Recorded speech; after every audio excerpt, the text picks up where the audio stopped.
Hey guys, welcome back to the channel McNallie Money, the official home of power mining analysis. Anthony and I are back home in our respective towns. We wanted to jump on today and talk about some of the latest miner news, including production results from Bitdeer Technologies Group, some insider selling at IREN, along with a nice update from Soluna Holdings. A lot to talk about. Before we get into it, take a second, hit the like button guys, big help to myself and the channel. If you're not already subscribed, McNallie Money, feel free to join and let us know in the comment section below if you're currently holding any of these three stocks and your outlook on the sector as a whole. With that being said, let's get into today's video.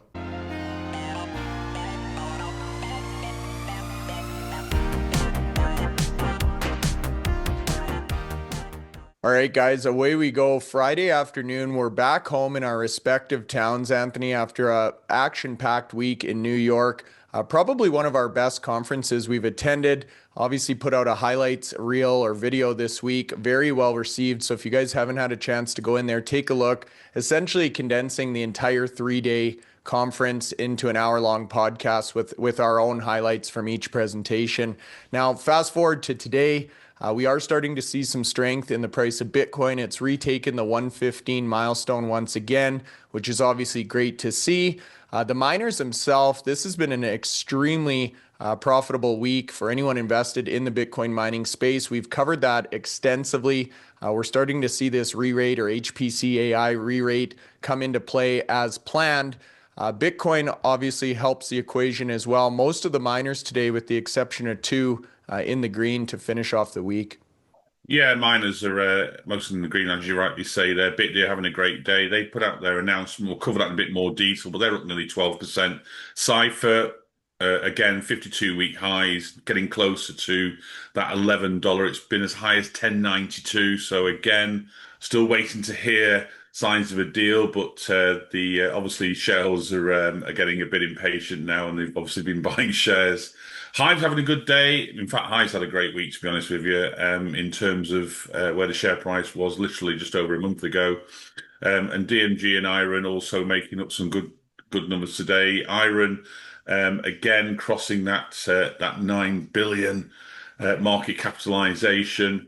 And, when you compare the next largest miner at the moment, which is flipping at the moment between Mara and Riot Platforms. Mara just sort of have it slightly at the moment today at 5.9 billion. You could literally add a CleanSpark to Mara and still be within inside the market capitalization of IREN. And if you look at IREN's market capitalization since April, when it was hovering around just over $1 billion, that moved to where we are today at 9 billion. That's an immense amount of uplift in a short space of time. And we talked about CleanSpark back in 2023, 2024, where it went from 600 million all the way up to 4 billion in about 7 months. IREN have done something even more amazing than that, and now we'll just have to wait and see what the latest news comes out from them as to whether they can get some sort of a co-location deal at the Childers site or Sweetwater 1 and 2, which effectively gives them the best part of well over 2 gigawatts of power available to deliver HPC.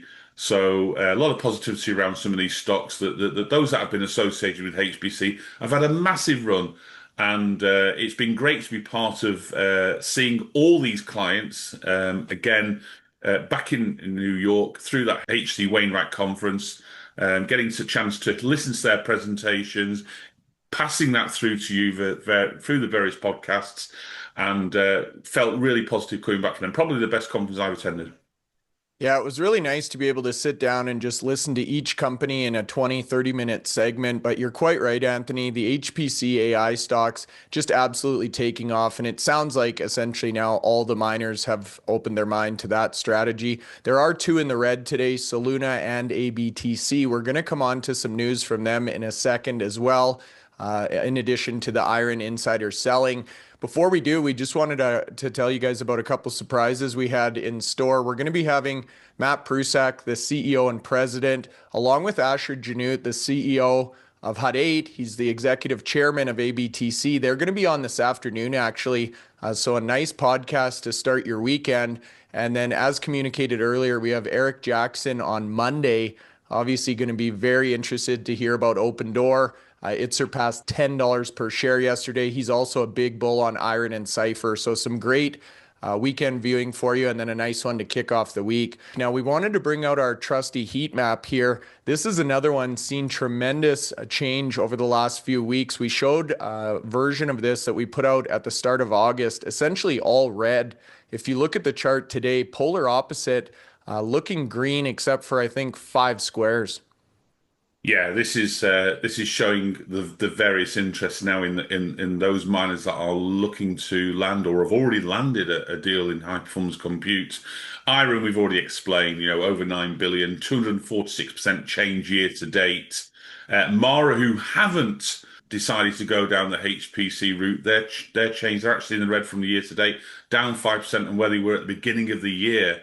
Riot certainly have changed their views on HPC, and they're showing strength across all the periods there, 55% up year to date. Core Scientific still making some good ground in terms of that deal with CoreWeave there, which the shareholders at the moment don't quite like. It's not enough on the table for them at the moment. It needs to be circa upwards of $20.40 for them to sort of probably give it the go ahead.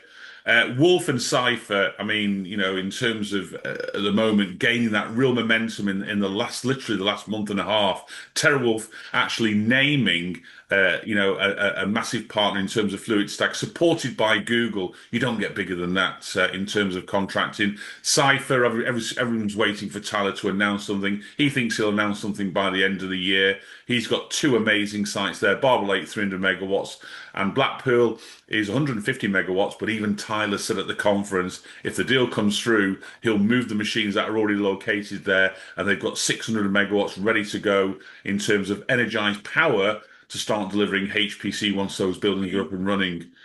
Hut's going to be the high performance compute part of the company. ABTC is going to look after Bitcoin mining and treasury. They've had another good year, and there's anticipation that they'll be announcing something there. CleanSpark, I'm afraid, really just treading water in terms of that Bitcoin mining. They are now looking to maybe use some of their power towards HPC. The question will be, is it too little too late, or do they still think they've got some potential? We've covered the fact that some of their sites around Atlanta may be viable for HPC. Let's see what they come out with. Bitfarms, I think Bitfarms is probably like IREN was a few months ago. It's starting to get that momentum. We know that Riot have pretty much sold most of their shares in the company down to about, I think, maybe less than 6% now holding in Bitfarms there. That gives Bitfarms an even more of a free wheel to go and do what they need to do without any sort of distractions. I've noticed a lot of the guys who are doing the analysis on IREN have started to move across to Bitfarms because they can see that company there with that Panther Creek site situated in the center of about 8 hyperscalers up in Pennsylvania. That's going to be snapped up, that site there. It's a 200 megawatt site. Ben was extremely positive. You've not heard the presentation part of that conference that Ben delivered there. We put out a short about it on X. Make sure you have a look at that there. Listen to what he said. Very, very bullish. And Hive also growing that hash rate, but also looking to grow the high performance compute, get that revenue from a current 20 million of annualized revenue up to 40 by the end of the year, and then up to 100 million by the end of next year. So going out with two distinct strategies to grow revenues in the company there. DMG, we know, and Soluna are also looking to do HPC, but on a smaller scale than some of the other miners there. And let's see if they can land something in the near future and get that share price moving. We saw Soluna's share price today literally yo-yoing. It was up 10-11% early in pre-market. Now it's down a little bit today, but it's been a very volatile share over these last 5 or 6 months. Yeah, good summary there, Anthony, and a lot of action in this space, as you can see, obviously in the numbers reflected on the table here. Now, in terms of miner news, we wanted to close out the week just with some loose ends here. Bitdeer coming out with their August production result. This is the final company to release August results. We now have a full picture of what's going on. In addition to the mining metrics, a couple things that kind of caught my attention. Obviously, the SEAL miner sales development and manufacturing continues at a rapid pace. They also make a specific note about their US manufacturing. I know you highlighted that earlier this week, Anthony, that they're actually going to be able to produce the seal miner in the United States to skirt some of those tariff issues. Yeah, absolutely. And the growth in hash rate, this is starting to look unprecedented. I mean, we were mightily impressed with CleanSpark and IREN in 2023, growing 20 exahash during that year, and then again in 2024. It looks like Bitdeer might be aiming to get over 30 exahash in just 1 year. So already up to 30.3 exahash. They have a target by October of 40 exahash, and I don't even think it's going to stop there. Remember, Bitdeer are the only fully integrated mining company in North America. They produce their own machines as well. So when you hear that terminology about full integration, you're talking about owning the sites, owning the machines, and in Bitdeer's case, making the machines as well. So, this is a real, extra benefit that they have. Because if you can produce your machines, you're not paying any premium for machines then. So the return on investment can happen really, really quickly. When compared to, say, a miner who's currently going out and negotiating with MicroBT or Bitmain or Canaan out there, Bitdeer, after doing negotiations, they know how to produce machines. Remember, Jihan Wu was the actual founder of Bitmain. So and the fact they've got a significant R&D team at Bitdeer. This was only going to happen. This was only going to happen when that company formed just over 3 years ago. So already ready to produce the A3, which is again their third iteration of mining machine in less than 12 months. And the Seal Chip 4 is certainly on track for a sort of about a 5 joules a terahash efficiency. Now, if you think about where the best miners on the market at the moment, we're starting to see Bitmain bring out some around about the 12 joules a terahash. We think the Seal Miner A3 can be around that figure as well, maybe 10, 11, 12 joules a terahash there. But the Seal 04 chip is certainly going to be groundbreaking, and they expect to deliver that in the early parts of 2026. So I'm looking forward to seeing the A3 come out in September or early October, and we might be able to give you some a news update on that particular model once all the I's and the T's have been dotted and crossed. Yeah, just incredible, the rate of development on that platform. And we've talked about the fact that the A4 chip is a complete new chip design, and that's what enables that enhanced efficiency. So going to be very interesting to see that come off the production line or tape out. The other nice little update on the HPC AI front, we've been talking about their Clarington, Ohio site as potentially the crown jewel in the HPC AI portfolio. They've now entered into advanced negotiations with a partner regarding that site as well. So similar to strategy to what we're seeing with maybe a Bitfarms going out there partnering up, or a Riot with Altman Solon, as opposed to an IREN or a TeraWulf that's doing a lot of that in-house. Yeah, it was great to catch the presentation with Harris and Jeff at the H.C. Wainwright conference there.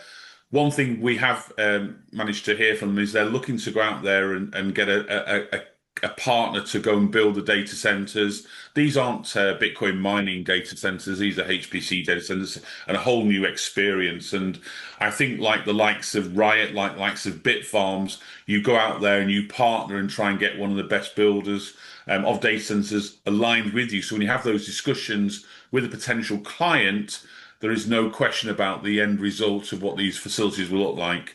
And so, when you think about the size of the sites that Bitdeer have, I don't think there's another miner that's got as much in terms of potential growth of sites there. They've got close to 3 gigawatts of power across all their sites. Now, the majority of the power at the moment is going towards Bitcoin mining, but there's still, in excess of 1 gigawatts of power literally available, especially at, as you mentioned, the Clarington site there. Also, with infrastructure in Norway going online there, 161 megawatts has been energized at the tidal sites there. That's hydropower at Norway. And And with Bhutan having 367 megawatts online, there's a further 132 expected to be energized in Q3 2025. So potentially, a lot of power becoming available. That will help with the discussions as well, because we know there's a shortage of power to deliver HPC, not just in North America, but across the world. North America seems to be leading at the moment, but don't forget, North America is only part of the global population, and we still need to have AA covering a lot of other areas. One thing Bitdeer do is they're located in, I think, 4 continents around the world, and have significant sites in all of those continents. Yeah, they certainly do. And it was great to hear an update directly from the team. Now, in terms of the Bitcoin mining production, as we just mentioned, Bitdeer has a number of different businesses. But in terms of the self mining, how did it look for the month of August?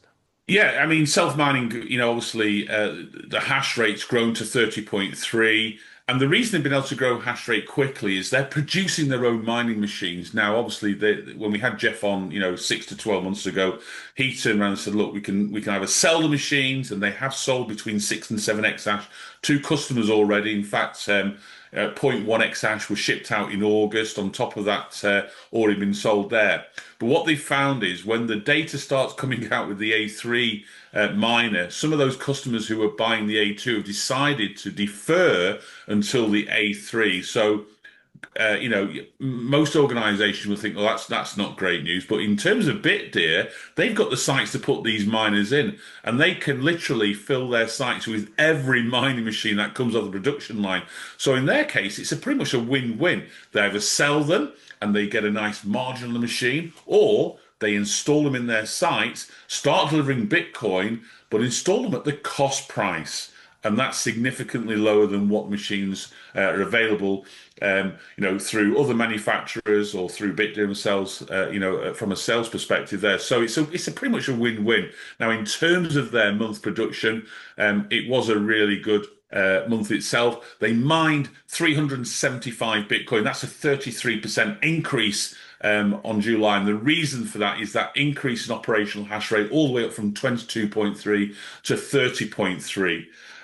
In terms of selling Bitcoin, they are maintaining, most of their production to add to their hodl. So they only sold 108 of that Bitcoin. They sold 117 back in July. So the amount of sales has come down there.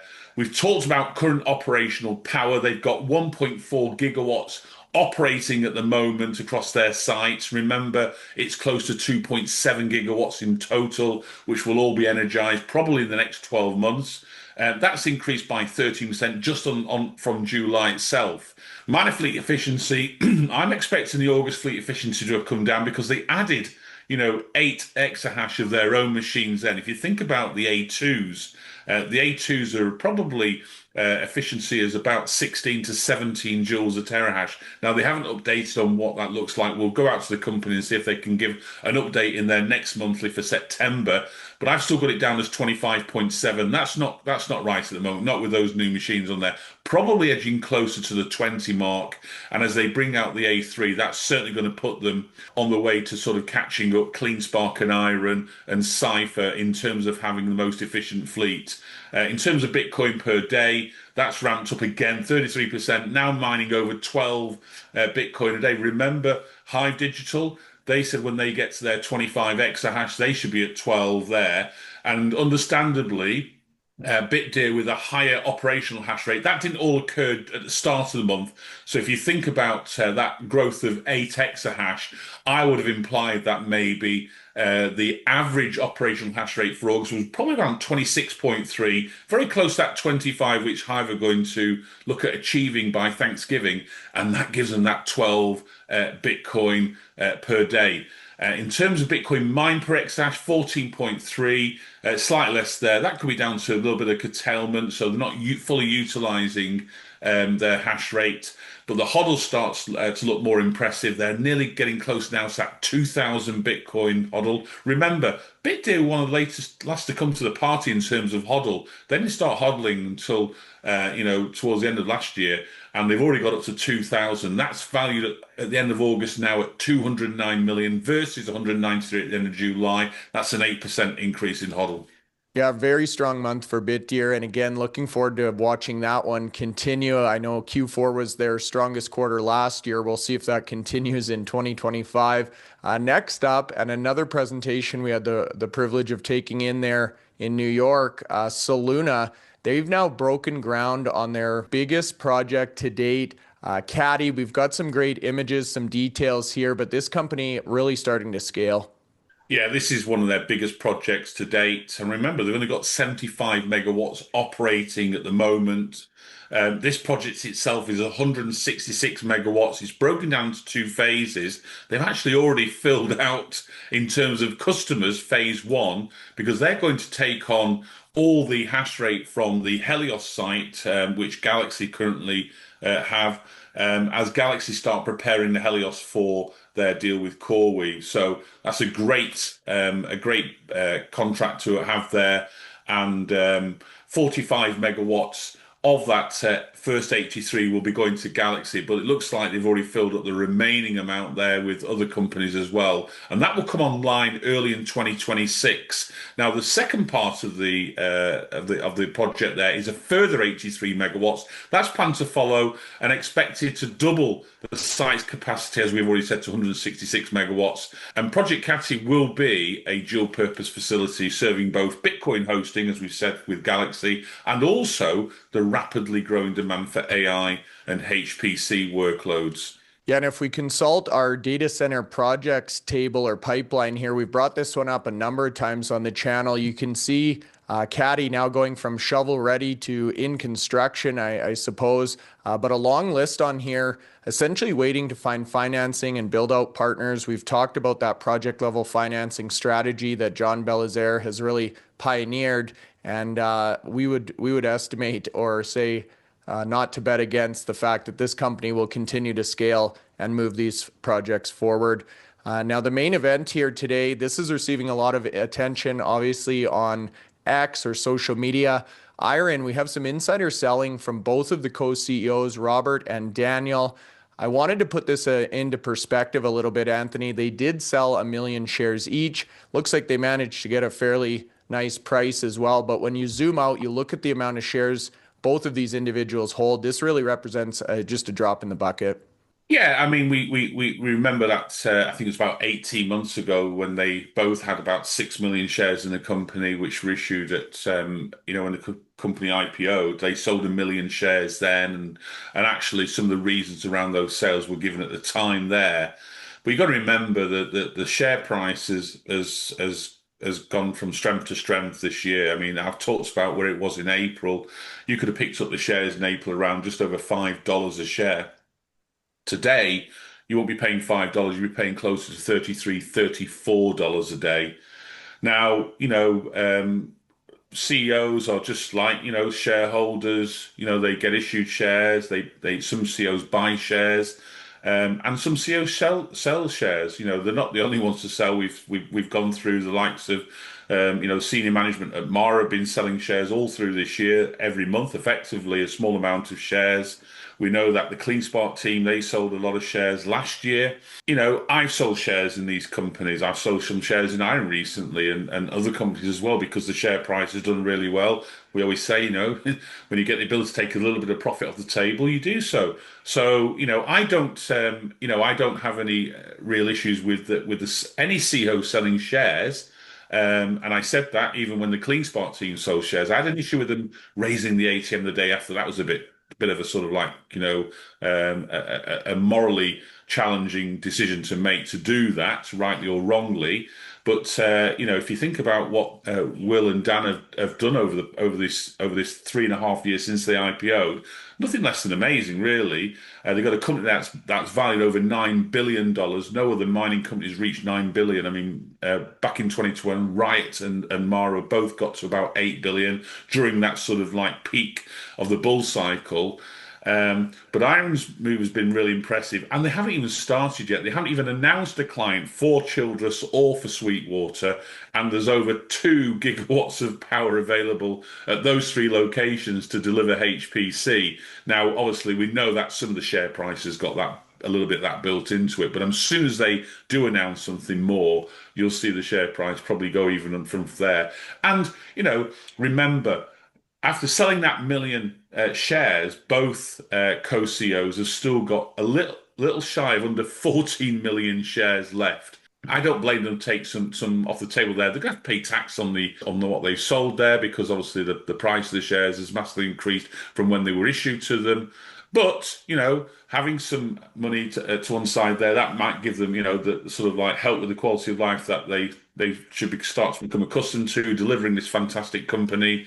I don't have a real problem with it. Yeah, just incredible execution. Not only are they now the largest Bitcoin mining company, but they're working their way quickly up the list in terms of Australian market cap companies as well. Now, if you look at the percentage here, 1 out of 15 million shares works out to about 6.7%. So as you alluded to, nothing wrong with taking a little bit of profit. And that's something we've been talking about throughout kind of this bull cycle as it starts to emerge here. Now, the final piece I wanted to bring up, hash rate index, courtesy of Luxor. This is interesting, Anthony. Hash rate itself, or hash price, I should say, still in the low 50s. However, global hash rate is just surging. This is now well over 1,000 exahash. This is a 7-day average. That obviously doesn't look great for the next difficulty adjustment either. Yeah, and that shot up significantly. We saw it in the sort of like 980 position on a 7-day moving average before we went to New York. Now that's an extra 50 exahash on top of that from a 7-day moving average. So it's breached that 1,000 exahash mark there. Difficulty, obviously, that's going to increase because, if the hash rate is going up, it means that the time to mine a block is getting quicker than 10 minutes. And at the moment, it's taking 9 minutes, 26 seconds. That's going to have to be put back to 10 minutes on the 18th of September. So this time next Thursday, there's going to be an adjustment. In terms of fees, fees are still in that sort of very low 1%, just slightly above 1%. That's enough for minings there.